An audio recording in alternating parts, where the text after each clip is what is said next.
What started as a simple nightclub raid turned into one of the biggest human trafficking discoveries in Texas. The Arlington police say they shut down a human trafficking operation at a gentleman's club. 2 managers were arrested. The FBI and Delta Force rescued the innocent and uncovered $1.2 billion in criminal money. At exactly 11:45 p.m., under the neon haze of Dallas, Texas, the night suddenly shattered. 1 second, Harry Hines Boulevard looked like any other busy nightlife strip. The next second, it exploded into a full-scale federal operation. Flashbangs went off, shouts filled the air, boots hit the pavement like thunder. Federal agents stormed a popular nightclub, and in just minutes, the building flipped from music and lights to chaos and cold reality. Inside, agents yelled, "Hands where we can see them!" And in the middle of that panic, 41 suspects were taken down, handcuffed and dragged out. But the real shock came moments later. Behind a locked storage room door, agents found bricks of cocaine and fentanyl stuffed inside speaker boxes and fake liquor crates. Cash, over $30,000, was hidden in the DJ booth. Laptops, passports, fake IDs, ledgers. It was clear this wasn't just a party place. It was the front door to something much darker. Then, agents discovered something worse than drugs or money. Inside tiny rooms behind staff-only doors, they found women, teenagers, and even children. Employees at Chicas Locas were performing illegal sex acts on customers in exchange for money. And those proceeds then were distributed amongst managers at the business. Some were barefoot. Some had raw marks on their wrists. Some could barely speak. A few were only 14 years old. ICE Homeland Security agents rushed the victims out first, covering them with jackets, whispering reassurances through their masks. The whole scene felt unreal. What looked glamorous on the outside had turned out to be a nightmare on the inside. And as the smoke cleared, every agent in that room realized the same thing. This raid was only the beginning. Because inside glowing phones left behind by traffickers, investigators found the new weapon of the cartel, digital lures. The cartel had gone online and was hunting victims through social media. Then came the ledgers. A thick notebook with coded names, ages, and prices. And every road in those ledgers pointed to one name, a ghost in the criminal underworld, Toro. Real name, Juan Carlos Sales Medina. But throughout the border region, people called him El Toro, the Bull. He had been deported 10 times, but somehow always came back within weeks. He looked like a businessman on paper. In reality, he was the mastermind behind a human trafficking empire stretching across states and across borders. Shell companies, nightclubs, tire shops, freight centers, real estate fronts. Everything tied back to him. But what terrified investigators wasn't just how large his network was, it was how organized it was. All planned with military-level precision, and then came the discovery that changed everything. Inside ICE's cyberforensics lab, encrypted cartel messages began to decode. One message said, "Blue Lantern approved. Proceed."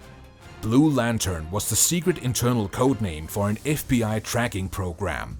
That meant someone inside the system was feeding the cartel federal information. Someone is helping Toro stay one step ahead. As agents tracked the money, things got even bigger. This was no small underground operation. This was a global machine. And the suffering at the bottom of it was happening right here in the United States. The report hit Washington, and the White House demanded answers, fast.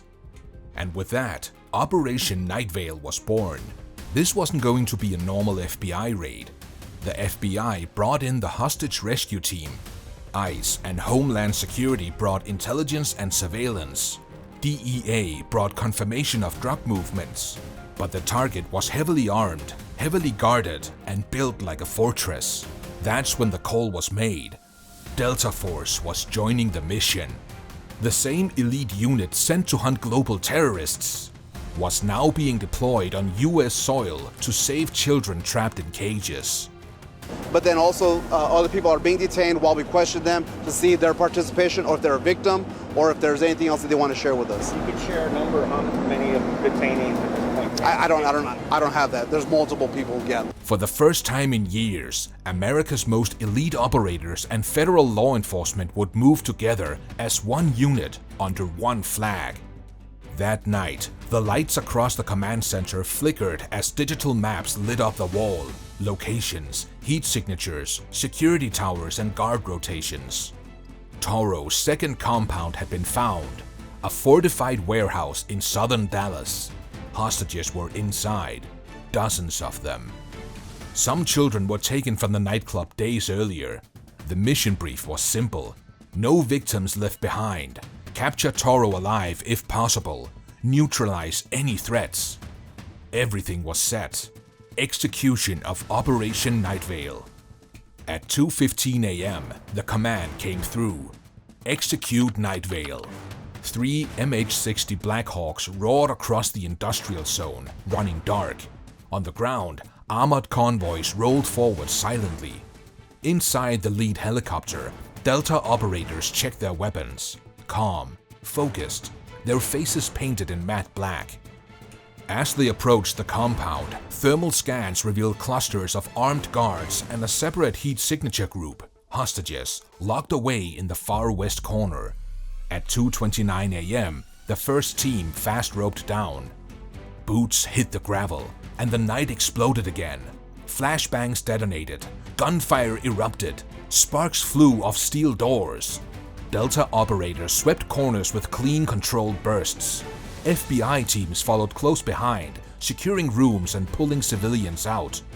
Inside one locked room, agents found 15 captives, 6 of them children, the youngest girl around 12 years old. Delta operators carried her out under heavy fire. Cartel gunmen fired from the mezzanine. One fired a burst from an AK-47. A Delta marksman dropped him instantly. As teams pushed deeper, they found computers, ledgers, passports, and duffel bags stuffed with cash. Millions. Then came the final confrontation. In a smoke-filled hallway, behind a reinforced steel door, stood Toro, holding a young woman as a human shield. He screamed, "You can't stop it! There are hundreds of me!" Before he could pull the trigger, a Delta sniper fired a single surgical shot. The hostage dropped unharmed. Toro collapsed. Target secured. Outside, medics treated victims. Evidence was collected. Suspects were loaded into armored vans. By 4 a.m., the entire operation was over. 28 suspects arrested. 4 neutralized. Every hostage was rescued alive. It was one of the most successful joint rescue missions in modern American history. But it didn't feel like victory inside the command center. There was only heavy silence, the kind that follows trauma, relief, and exhaustion. An ICE commander watched a helicopter lift off with the rescued children and said quietly, "This is why we fight.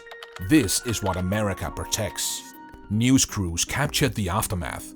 Armored vehicles, children wrapped in blankets, agents covered in dust and sweat. Across Dallas, families hugged their children tighter, but investigators were not done. Inside the warehouse, under a broken desk, a single phone buzzed. The screen lit up with a final message. Phase 3, activate backups. The war wasn't over, but America had delivered a message carved into steel and smoke. By morning, Operation Nightvale was already being called a defining moment in the fight against human trafficking. Federal forces, military precision, one mission, one creed. No victims left behind. At Rescue Hill, we believe that what happens after an operation is just as important as what happens during an operation. We are committed to helping survivors stabilize, navigate their next steps, and begin the long, personal work of healing. And even though the battle isn't finished, one truth couldn't be denied. You can attack America's heart, but you will never break its will. Because when Americans stand together, darkness doesn't stand a chance. If you believe every innocent life deserves protection, hit that like button. Subscribe so you never miss the next chapter in this fight for justice.